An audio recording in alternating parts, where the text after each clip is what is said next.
നമസ്കാരം. സോംജീസ് മിററിൽ Sunday stock ടോക്കിലേക്ക് എല്ലാവർക്കും സ്വാഗതം. ട്രംപിൻ്റെ ടാരിഫ് വിശേഷങ്ങളാണ് എല്ലാ മാർക്കറ്റുകളിലും നിറഞ്ഞു നിൽക്കുന്നത്.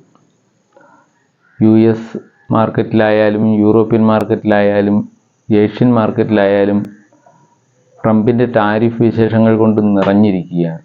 എല്ലായിടത്തും മാർക്കറ്റുകൾ താഴോട്ട് പതിക്കുന്നു. വെള്ളിയാഴ്ച US മാർക്കറ്റുകൾ 2020 കോവിഡ് ഷോക്കിന് ശേഷമുണ്ടായ ഏറ്റവും വലിയ താഴ്ചയാണ് ഉണ്ടായിട്ടുള്ളത്. 4% S&P 500 താണത്. നാസ്ഡാക്ക് ആണെങ്കിൽ ബിയർ ടെറിട്ടറിയിലേക്ക് കടന്നു കഴിഞ്ഞു. ജെറോം പവൽ, അവിടുത്തെ ഫിനാൻസ് സെക്രട്ടറി, പറയുന്നത് എല്ലാവരും വിചാരിച്ചതിലും ശക്തമായ അടിയായിരിക്കും മാർക്കറ്റിന് കിട്ടുക ഈ ടാരിഫ് യുദ്ധത്തിൽ എന്നാണ് പറയുന്നത്. ഇൻഫ്ലേഷൻ കൂടുകയും മാർക്കറ്റിൽ റിസഷൻ ഉണ്ടാവുകയും ചെയ്യും എന്നവർ പറയുന്നു. അപ്പോൾ തീർച്ചയായിട്ടും മാർക്കറ്റുകൾക്കെല്ലാം നെഗറ്റീവായി ഭവിച്ചിരിക്കുന്നു ട്രംപിൻ്റെ ടാരിഫ് യുദ്ധം. അതുപോലെ തന്നെ അത് എക്കണോമിയെ എല്ലായിടത്തും ബാധിക്കുന്ന രീതിയിലേക്ക് വരികയാണ്. ഒരു വേൾഡ് ലെവലിലെ ട്രേഡ് വാറായി അത് മാറും എന്ന് എല്ലാവരും കണക്ക് കൂട്ടി തുടങ്ങി. എല്ലാവരുടെയും ആശങ്ക എന്ന് പറയുന്നത് ഓരോ രാജ്യവും അമേരിക്കയ്ക്കെതിരെ ഇപ്പോൾ അങ്ങനെയുള്ള ടാരിഫ് കൂട്ടി അവരെ പ്രതിരോധിച്ചു തുടങ്ങും. അപ്പോൾ അമേരിക്കയ്ക്കായിരിക്കും ഏറ്റവും കൂടുതൽ ക്ഷീണം ഉണ്ടാവുക എന്നും എല്ലാവരും തന്നെ കണക്കുകൂട്ടി കഴിഞ്ഞിരിക്കുന്നു. ടാരിഫ് യുദ്ധം എങ്ങനെയൊക്കെ ബാധിക്കുമെന്ന് ആർക്കും തന്നെ കൃത്യമായി കണക്കുകൂട്ടി വയ്ക്കാനായിട്ടില്ല. ഡോളർ ഇടിയുന്നു, വില ഇടിയുന്നു. ഇപ്പോഴത്തെ 85 രൂപയിലെത്തിയിരിക്കുന്നു. രൂപയുടെ വില കയറിയിട്ടുണ്ട്. 88 രൂപയോളം വന്ന വിലയാണ് ഇപ്പോൾ 85 എത്തിയിരിക്കുകയാണ്. അതുപോലെ തന്നെ പല മേഖലകളെയും ഇത് സ്വാധീനിക്കും. പക്ഷെ അത് ഏതൊക്കെ രീതിയിലാവുമെന്ന് ഇപ്പോഴും കണക്കുകൂട്ടി വയ്ക്കാൻ ആർക്കും ആയിട്ടില്ല. ഇന്ത്യയെ സംബന്ധിച്ച് എല്ലാവരും കണക്ക് കൂട്ടുന്നു അതൊരു പോസിറ്റീവായിട്ടുള്ള കാര്യമായി മാറുമെന്നാണ് കണക്ക് കൂട്ടുന്നത്. ഇന്ത്യയുടെ കൂടുതൽ പ്രതികരണങ്ങളൊന്നും വന്നിട്ടില്ല ഇന്ത്യ ഗവൺമെൻറ്റിൻ്റെ ഭാഗത്തു നിന്ന്. കാരണം അവർ ധൃതി പിടിച്ച് അതൊന്നും ചെയ്യേണ്ട കാര്യമില്ല എന്ന് അവർ മനസ്സിലാക്കുന്നു. ടാരിഫുകളുടെ യുദ്ധം ഇങ്ങനെ നടക്കുന്നു, ഫ്രീ ട്രേഡിൻ്റെ ചർച്ചകൾ നടക്കുന്നുണ്ട്. അപ്പോൾ ഇത് ഏതൊക്കെയോ ലെവലിൽ നെഗോഷിയേറ്റ് ചെയ്യപ്പെടുന്ന ഒരവസ്ഥയിലേക്ക് വരുമെന്ന് എനിക്ക് തോന്നുന്നു. ടാരിഫിൻ്റെ റേറ്റൊക്കെ എന്നും മാറിക്കൊണ്ടിരിക്കും. ആ ലെവലിലേക്ക് വരികയാണ്. ഇതെല്ലാം കെട്ടടങ്ങാൻ കുറേ സമയമെടുക്കുമെന്ന് എനിക്ക് തോന്നുന്നു. അങ്ങനെയുള്ള ഈ സാഹചര്യത്തിൽ നമ്മൾക്ക് എന്ത് ചെയ്യാൻ പറ്റും? സ്റ്റോക്കിൽ ഇൻവെസ്റ്റ് ചെയ്തിരിക്കുന്നവർക്കിടെ അവസ്ഥ എന്താവും? സ്റ്റോക്കുകൾ പലതും താഴോട്ട് തന്നെ പോയിക്കൊണ്ടിരിക്കുന്നു. അപ്പോൾ ഇന്ത്യൻ മാർക്കറ്റിൻ്റെ അവസ്ഥ എന്താവും? നാസ്ഡാക്ക് ഇനി ഒരു ബിയർ മാർക്കറ്റിൻ്റെ ട്രെൻഡിലേക്ക് വീണ് കഴിഞ്ഞു. അമേരിക്കൻ മാർക്കറ്റുകളിലെ പലരുടെയും പ്രതീക്ഷ അസ്തമിച്ചു കഴിഞ്ഞു എന്ന് വേണമെങ്കിൽ പറയാം. അപ്പോൾ ഇന്ത്യയിൽ നിന്ന് പോയ ഫോറിൻ പണമൊക്കെ ഇനി എവിടെ ആയിരിക്കും? ഈ രീതിയിലൊക്കെയുള്ള ഒരുപാട് ചർച്ചകൾ നടന്നു വരുന്നുണ്ട്. ഇന്ത്യക്ക് പോസിറ്റീവ് ആകുമെന്ന് പറയാൻ കാരണം ഇന്ത്യയുടെ താരിഫ് താരതമ്യേന കുറവും മറ്റുള്ളവയുടെ കൂടുതലും ആയതുകൊണ്ട് അവർക്ക് കയറ്റുമതി കൂടുതൽ ചിലവേറിയ സംഭവമാകുകയും ഇന്ത്യയിൽ നിന്നുള്ള ഉൽപ്പന്നങ്ങളുടെ വില അതുമായി താരതമ്യം ചെയ്യുമ്പോൾ അവിടെ അഫോർഡബിളായ രീതിയിലായിരിക്കുകയും എന്നുള്ളതൊക്കെ കൊണ്ട് ആണ് ഇവരിങ്ങനെ കണക്ക് കൂട്ടുന്നത്. യഥാർത്ഥത്തിൽ ഈ ഓർഡറുകളെല്ലാം കയറ്റുമതി ഓർഡറുകളൊക്കെ അതേ രീതിയിൽ നിലനിൽക്കുമോ എന്നൊക്കെയുള്ള സംശയങ്ങൾ പലർക്കും കാണിക്കുന്നുണ്ട്. ടാരിഫ് കൂട്ടി കഴിയുമ്പോൾ അത് ആര് വഹിക്കും? ആയത് ഇവിടെ നിന്നുള്ള കമ്പനികൾ അത് കുറച്ച് ഏറ്റെടുക്കണം എന്നൊക്കെ പറഞ്ഞ് അവിടെയുള്ള കമ്പനികൾ ഇറക്കുമതിക്കാരൊക്കെ പറഞ്ഞു തുടങ്ങിയിട്ടുണ്ട്. അപ്പോൾ ആ രീതിയിലൊക്കെ മാർക്കറ്റിനെ അത് സ്വാധീനിക്കും. അപ്പോൾ നമ്മൾക്ക് അതൊന്നുമല്ല, നമ്മളുടെ നിക്ഷേപങ്ങൾ എങ്ങനെയാവും എന്നതാണ് നമ്മൾ ശ്രദ്ധിക്കുക. അപ്പോൾ ഞാൻ ഈ തവണത്തെ സൺഡേ സ്റ്റോക്ക് ടോക്കിൽ 2 മ്യൂച്വൽ ഫണ്ടുകളെ കുറിച്ച് സംസാരിക്കാമെന്ന് കരുതിയാണ് ഞാൻ വന്നത്. അതായത് ഏറ്റവും നന്നായി പെർഫോം ചെയ്ത 2 സ്മാൾ ക്യാപ്പ് മ്യൂച്വൽ ഫണ്ടാണ്. സ്മാൾ ക്യാപ്പിൽ പ്രവർത്തിക്കുന്ന 2 മ്യൂച്വൽ ഫണ്ടുകൾ. ഈ മാർക്കറ്റിൻ്റെ ഇതുപോലുള്ള അവസ്ഥയിൽ തീർച്ചയായിട്ടും നിങ്ങളുടെ പണം സേഫായി നിലനിർത്താൻ അല്ലെങ്കിൽ കൂടുതൽ നിങ്ങൾക്ക് റിട്ടേൺ ലഭിക്കാൻ ഇതുപോലെ മ്യൂച്വൽ ഫണ്ടുകളിലേക്ക് നിക്ഷേപം കുറച്ചൊക്കെ മാറ്റുന്നത് നല്ലതായിരിക്കുമെന്നാണ് എനിക്ക് തോന്നുന്നത്.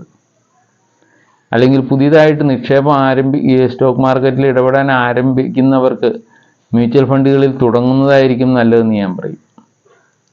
മ്യൂച്വൽ ഫണ്ടുകൾക്കുള്ള അഡ്വാൻറ്റേജ് എന്താണെന്ന് വെച്ചാൽ ലോങ് ടേമിലേക്ക് അതിൽ ക്രിയേറ്റ് ചെയ്യപ്പെടുന്ന അസറ്റ് മറ്റ് ഷെയറിലോ ഇതിലൊന്നും കൃത്യമായി ക്രിയേറ്റ് ചെയ്യാൻ നമുക്കാവില്ല.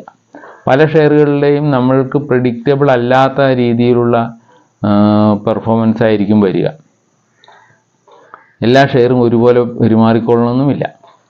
അപ്പോൾ ഇതിനെയൊക്കെ ആവറേജ് ചെയ്ത് നമ്മളുടെ റിട്ടേണിന് ഏകദേശം ഒരു ധാരണയോടെ നമ്മൾക്ക് പെരുമാറാൻ, അല്ലെങ്കിൽ നിങ്ങളിപ്പോൾ ഒരു സർവീസിലോ അല്ലെങ്കിൽ ജോലിയിലൊക്കെ ഉള്ള ആളുകൾ ആ ജോലി കഴിഞ്ഞ് റിട്ടയർ ആവുന്ന ഒരു സമയത്ത് വളരെ കോൺഫിഡൻസോടെ റിട്ടയർമെൻറ്റ് ലൈഫിനെ നേരിടാൻ ഏറ്റവും പറ്റിയ മാർഗമാണ് മ്യൂച്വൽ ഫണ്ട് എന്ന് ഞാൻ പറയും. അത് പലരും അത് തുടങ്ങാൻ താമസിക്കുന്നു, അല്ലെങ്കിൽ തുടങ്ങിയവർ അതിൽ റിട്ടേണുകൾ കുറവാണെന്ന് പറഞ്ഞ് പിന്മാറുന്നത് ഒക്കെ ആയിട്ട് എനിക്കറിയാം. പക്ഷേ ലോങ് ടേമിലേക്ക് ഒരു 15-20 വർഷത്തേക്ക് നിങ്ങൾ നിക്ഷേപിച്ചു തുടങ്ങുന്ന ഒരു മ്യൂച്വൽ ഫണ്ട് ആണെങ്കിൽ, അത് ലംസമാകട്ടെ SIP ആകട്ടെ, നിങ്ങൾക്ക് തരുന്ന റിട്ടേൺ അല്ലെങ്കിൽ നിങ്ങൾക്ക് ക്രിയേറ്റ് ചെയ്ത് അവസാനം റിട്ടയർമെൻറ്റ് കാലത്താണെങ്കിൽ അപ്പോൾ എടുക്കാനുള്ള ഫണ്ടെന്ന് പറയുന്നത് നിങ്ങൾ കണക്ക് കൂട്ടുന്നതിലൊക്കെ ഒരുപാടുണ്ടാവും. അത് ഏത് ഫണ്ടായാലും ഇപ്പോൾ മാനേജ് ചെയ്യപ്പെടുന്ന, നല്ല രീതിയിൽ മാനേജ് ചെയ്യപ്പെടുന്ന മിക്കവാറും ഫണ്ടുകളെല്ലാം നല്ല റിട്ടേണുകൾ നൽകിയിട്ടുണ്ട്. ഈ കഴിഞ്ഞ വർഷം ഏറ്റവും കൂടുതൽ റിട്ടേൺ കിട്ടിയ വർഷമാണ് ശരിക്കും പറഞ്ഞാൽ. അത്രമാത്രം ഉയരുകയുണ്ടായി. 24 നമ്മളുടെ സ്റ്റോക്കിൻ്റെ അവസ്ഥ സെപ്റ്റംബറിന് ശേഷമാണ് താഴോട്ട് വന്നത്. അപ്പോൾ ഏറ്റവും കൂടി നിന്ന NAVയിൽ സെപ്റ്റംബർ വരെ കഴിഞ്ഞ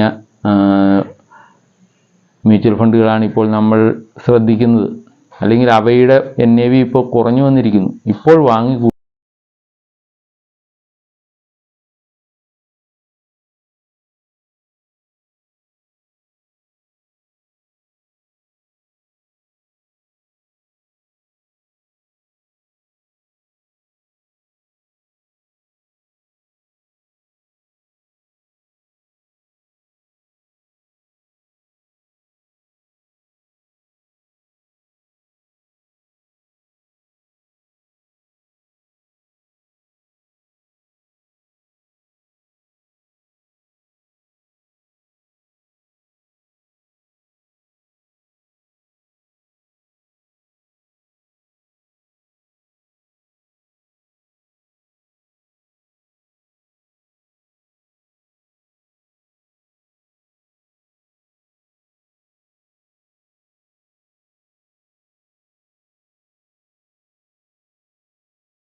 2 വർഷമായി കഴിയുമ്പോൾ 26,539 രൂപയായി. അതായത് 24,000 രൂപ 2 വർഷം കൊണ്ട് നിക്ഷേപിച്ചത് 26,539 രൂപയായി. 10.58% അബ്സല്യൂട്ട് റിട്ടേണും 10% സാധാരണ ആനുവലൈസ്ഡ് റിട്ടേണും കിട്ടി. 3 വർഷം 36,000 രൂപ നമ്മൾ നിക്ഷേപിച്ചു. അപ്പോൾ അത് 47,187 രൂപയായി. 31% റിട്ടേണായി. 5 വർഷം കൊണ്ട് 60,000 രൂപ നമ്മൾ നിക്ഷേപിക്കും. 5 വർഷം 1000 രൂപ വെച്ചാകുമ്പോൾ അത് 1,17,721 രൂപയായി. 96.2% അബ്സല്യൂട്ട് റിട്ടേൺ, 27% ആനുവലൈസ്ഡ് റിട്ടേൺ ആണത്. 10 വർഷം കൊണ്ടാകുമ്പോൾ എന്താവും? 1,20,000 രൂപ നമ്മൾ നിക്ഷേപിച്ചിട്ടുണ്ടാവും. ആ 1,20,000 രൂപ എന്ന് പറഞ്ഞാൽ 3,89,322 രൂപയായി മാറി. എന്ന് പറഞ്ഞാൽ 224% റിട്ടേൺ അതിന് കിട്ടി. 10 വർഷം കൊണ്ട് 22% ആനുവലൈസ്ഡ് റിട്ടേണും കിട്ടി.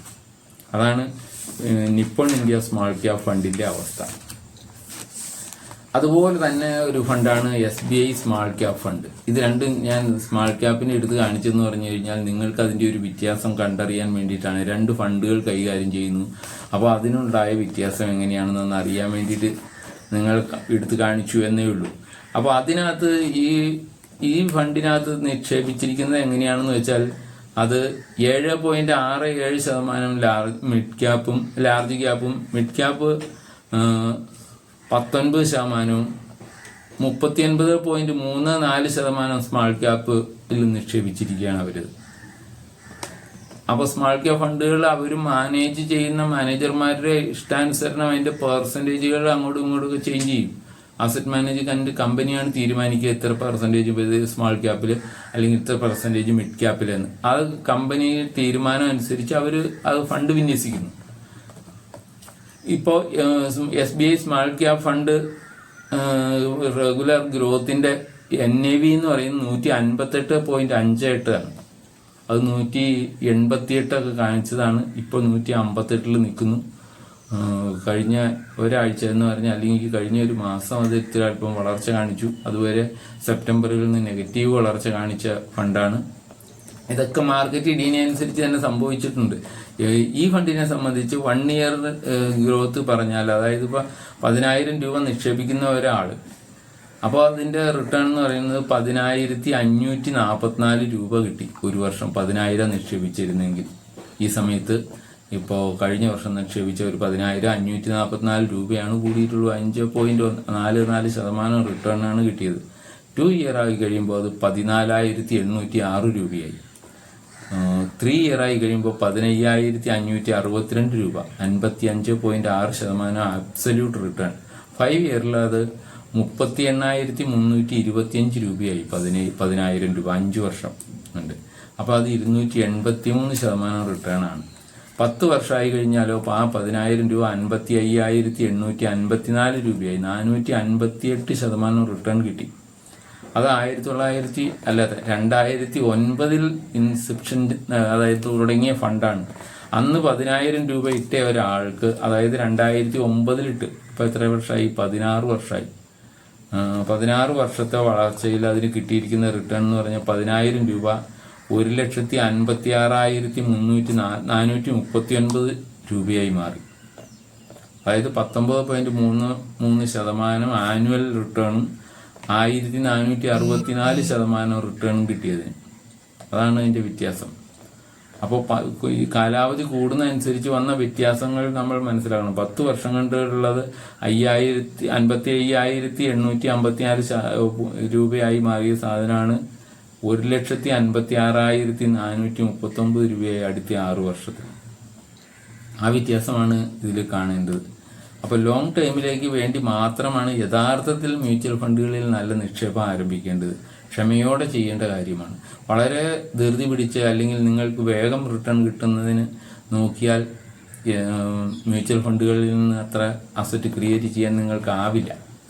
അത് ഇപ്പോൾ ഈ SBI സ്മാൾ ക്യാപ് ഫണ്ട് തന്നെ SIP ആയിട്ട് ചെയ്ത ഒരാളാണെങ്കിൽ ഒരു വർഷം, ആദ്യത്തെ വർഷം ഇപ്പോൾ ഒരു വർഷം കൊണ്ട് അയാൾക്ക് കിട്ടുന്ന 11,153 രൂപയായി കുറയുകയാണ്. 12,000 രൂപ, 1,000 രൂപ വെച്ച് മാസം അടയ്ക്കുമ്പോൾ 12,000 രൂപ, 11,000 രൂപ 11,153 രൂപയായി കുറയുകയാണ് ഉണ്ടായത്. അതായത് -7.5% റിട്ടേൺ ആണ് തന്നത്. രണ്ടാമത്തെ വർഷം 24,000 രൂപ നിക്ഷേപിച്ചിട്ടുണ്ടാവും, 25,743 7.26 അബ്സല്യൂട്ട് റിട്ടേൺ ആണ്. 3 ഇയർ ആയി കഴിഞ്ഞാൽ 36,000 രൂപ അപ്പം നമ്മൾ നിക്ഷേപിച്ചിട്ടുണ്ടാവും, 43,225 രൂപയാവുകയുള്ളൂ, 20% അബ്സല്യൂട്ട് റിട്ടേൺ. 5 ഇയറിന് 60,000 രൂപയായി, അത് 97,053 രൂപയായി കിട്ടും. 5 വർഷമാകുമ്പോൾ 61.76% റിട്ടേൺ ആയി, അബ്സല്യൂട്ട് റിട്ടേൺ ആണ് കേട്ടോ. 10 വർഷത്തെ ആണെങ്കിൽ 1,20,000 നമ്മളപ്പോൾ നിക്ഷേപിച്ചിട്ടുണ്ടാവും, അത് 3,21,906 രൂപയായി മാറിയിട്ടുണ്ട്. 168% റിട്ടേൺ ആണ് അപ്പോൾ കിട്ടിയത്. ഈ 2 സ്മാൾ ക്യാപ് ഫണ്ടുകളിലെ വ്യത്യാസം നിങ്ങൾക്ക് മനസ്സിലായി കാണും. സ്മാൾ ക്യാപ് ഫണ്ടുകൾ ഇത്തിരി റിസ്ക് കൂടിയ സംവിധാനമാണ് മ്യൂച്വൽ ഫണ്ടിൽ. കാരണം നിങ്ങൾ എടുക്കുന്ന ലാർജ് ക്യാപ് ഫണ്ടോ അല്ലെങ്കിൽ ബ്ലൂ ചിപ്പ് ഫണ്ട് അങ്ങനെയുള്ളതൊക്കെ ലാർജ് ക്യാപ്പിൽ നിക്ഷേപിക്കുന്നു, സെൻസെക്സിലുള്ള കമ്പനികളായിരിക്കും അല്ലെങ്കിൽ നിഫ്റ്റിയിലെ കമ്പനികളായിരിക്കും. ഇതങ്ങനെയൊന്നും ആവണമെന്നില്ല. പക്ഷേ ലാർജ് ക്യാപ്പിൽ ഇത്ര പെർസെൻറ്റേജ്, എല്ലാത്തിലും കുറഞ്ഞ പെർസെൻറ്റേജുകൾ ഉണ്ടാവും. സ്മാൾ ക്യാപ്പിലായിരിക്കും ഏറ്റവും കൂടിയ പെർസെൻറ്റേജ് പണം വിന്യസിച്ചിരിക്കുക എന്നേ ഉള്ളൂ. അപ്പോൾ ആ രീതിയിൽ ഉള്ള ഒരു ഇത്തിരി റിസ്ക് കൂടുതലുണ്ട്. കാരണം സ്മാൾ ക്യാപ്പാണ് എപ്പോഴും തകർച്ച നേരിടുമ്പോൾ ഏറ്റവും കൂടുതൽ തകർന്നു വരുന്നത്, എപ്പോഴും അത്ര പെട്ടെന്ന് കയറാത്തത്. പക്ഷെ വേറൊരു വ്യത്യാസം നമ്മളുടെ മാർക്കറ്റിൽ ഇപ്പോൾ കണ്ടു തുടങ്ങിയിട്ടുള്ളത്, സ്മാൾ ക്യാപ്പും മിഡ് ക്യാപ്പും ഇത്തവണ മാർക്കറ്റിൽ ലാർജ് ക്യാപ്പുകൾ കയറിയതിനേക്കാൾ കൂടുതൽ കയറി ഇപ്പോൾ അല്പം കയറ്റം വന്നപ്പോൾ. അതിന് കാരണം ഇതാണ്, സ്മാൾ ക്യാപ് ഫണ്ടുകളിലേക്ക് കൂടുതൽ പണം റീറ്റെയിലേഴ്സിൻ്റെ അതുപോലെ ഇതുപോലെയുള്ള മ്യൂച്വൽ ഫണ്ടുകളിലെ വന്നു ചേരുന്നുണ്ട് ആളുകളുടെ കയ്യിൽ. അതാണ് അവർ മാർക്കറ്റിലേക്ക് ഇറക്കുന്നത്. അപ്പോൾ അതുകൊണ്ടാണ് സ്മാൾ ക്യാപ്പും മിഡ് ക്യാപ്പും വേഗം തിരിച്ചു കയറി ഇത്തവണ. അങ്ങനെയുള്ള വ്യത്യാസങ്ങൾ മാർക്കറ്റിലുണ്ടാകുന്നു. അപ്പോൾ നിങ്ങളുടെ ശ്രദ്ധയിൽ കൊണ്ടുവന്ന ഈ ഫണ്ടുകളിലേക്ക് നിങ്ങൾക്ക് എങ്ങനെയാവുന്ന നിക്ഷേപം എന്നൊക്കെ തീരുമാനിക്കേണ്ടത് നിങ്ങളാണ്. നിങ്ങളുടെ സൗകര്യം അനുസരിച്ച്, അതായത് ഒരു ലംസം നിക്ഷേപിക്കാനുള്ളവർക്കാവാം, അല്ലെങ്കിൽ SIP തുടങ്ങിയിട്ടാവാം. SIP പോലെ നിങ്ങൾക്ക് തന്നെ സ്വന്തം തീരുമാനത്തിൽ ഇത്ര വീതം ലംസമായിട്ട് ഒരു മാസം നിക്ഷേപിച്ചു പോകണം, അങ്ങനെയുള്ളവർക്കാവാം. ഏത് രീതിയിലും നിക്ഷേപമാണെങ്കിലും അത് ലോങ് ടൈമിലേക്ക് ആവുന്ന മുറയ്ക്ക് തന്നെയാണ് ഇതിൽ ലാഭങ്ങളും അസറ്റ് ക്രിയേഷനും നടക്കുക. അപ്പോൾ ലോങ് ടൈമിലേക്ക് വേണ്ടിയുള്ളവരാണ് ശരിക്കും യഥാർത്ഥത്തിൽ മ്യൂച്വൽ ഫണ്ടുകളിലെ നിക്ഷേപം നടത്തേണ്ടത്. Okay, thank you. എന്നെ ശ്രവിച്ച എല്ലാവർക്കും നന്ദി. നിങ്ങൾ സബ്സ്ക്രൈബ് ചെയ്യാത്തവരുണ്ടെങ്കിൽ സബ്സ്ക്രൈബ് ചെയ്യുക, ലൈക്ക് ചെയ്യുക, കമൻറ്റുകൾ നിങ്ങൾ ഇടുക. എൻ്റെ വാട്സാപ്പ് നമ്പർ കൊടുക്കുന്നുണ്ട്, നിങ്ങൾക്ക് അതിൽ ബന്ധപ്പെട്ടാൽ IIFL സെക്യൂരിറ്റീസിൽ അക്കൗണ്ട് ഓപ്പൺ ചെയ്യുന്നതിനുള്ള സംവിധാനങ്ങൾ അയച്ചു തരുന്നതാണ്. നിങ്ങൾക്ക് തന്നെ അക്കൗണ്ട് ഓപ്പൺ ചെയ്യാം. നിങ്ങളുടെ അക്കൗണ്ട്, നിങ്ങളുടെ പെർഫോമൻസ് നിങ്ങൾക്ക് തന്നെ ശ്രദ്ധിക്കാം. വേറെ ആരുടെയും സഹായം വേണ്ട. അവരുടെ അക്കൗണ്ട് IIFL സെക്യൂരിറ്റീസിൻ്റെ ആപ്പ് മുഖാന്തരം നിങ്ങൾക്ക് നിങ്ങളുടെ അക്കൗണ്ടുകളെല്ലാം പരിശോധിക്കുകയോ അതിൽ നിക്ഷേപിക്കുന്നത് എങ്ങനെ, എന്ത് രീതിയിൽ റിട്ടേൺ തരുന്നുണ്ട് എന്നൊക്കെ പരിശോധിച്ചുകൊണ്ട് തന്നെ മ്യൂച്വൽ ഫണ്ടുകൾ വാങ്ങുകയും വിൽക്കുകയും ചെയ്യാം. അതാണ് ഇന്നത്തെ കാലത്ത് ഏറ്റവും പ്രാധാന്യമുള്ള കാര്യം. അതായത് നിങ്ങളുടെ അക്കൗണ്ട് എത്ര സുതാര്യമാണെന്ന് നിങ്ങൾക്ക് പരിശോധിക്കാം. നിങ്ങളുടെ വളർച്ച എന്തുണ്ടെന്ന് പറഞ്ഞാൽ അത് വേണ്ട, പുതിയൊരു ഫണ്ടിലേക്ക് മാറണമെന്നുണ്ടെങ്കിൽ മാറാം. ഇങ്ങനെയുള്ള സംവിധാനങ്ങളെല്ലാം ഇന്ന് കയ്യിലൊതുങ്ങും, ആർക്കും ചെയ്യാവുന്ന രീതിയിലായിട്ടുണ്ട്. മറ്റേ ഏത് മ്യൂച്വൽ ഫണ്ടാണ് അതിൻ്റെ വളർച്ച എന്താണെന്ന് അറിയണമെങ്കിൽ അവരോട് ചോദിച്ച് അവരുടെ സൈറ്റിൽ പോയി അങ്ങനെയൊക്കെ ഒരുപാട് കാര്യങ്ങളുണ്ട്. ഇപ്പോഴതിൻ്റെ ഒന്നും ആവശ്യമില്ല. നിങ്ങളുടെ മൊബൈൽ ഫോണിൽ നിങ്ങൾക്ക് ഇതെല്ലാം കാണുകയും അതിൽ ഏത് വേണം പരിശോധിക്കുകയും ഒക്കെ ചെയ്യാവുന്ന ഒരു സാഹചര്യമാണുള്ളത്. Okay, thank you. വീണ്ടും കാണുന്നത് വരെ നന്ദി, നമസ്കാരം.